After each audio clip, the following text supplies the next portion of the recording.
To another tutorial of the solution journals. Today we will learn how to delete a conversation, a chat on Discord.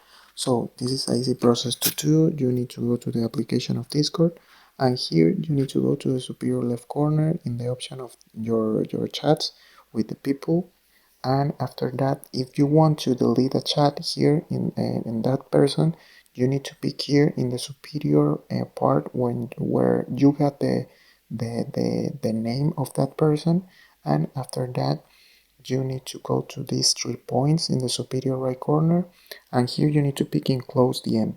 Here you delete all the information in that DM, in that chat, and you delete that chat forever. You can record that chat. So this is the process. Remember, in the name of the chat, in the name of the another person, superior right corner in these 3 points, and close DM. So this is the process. I hope this tutorial was helpful for you. Follow us for more content like this.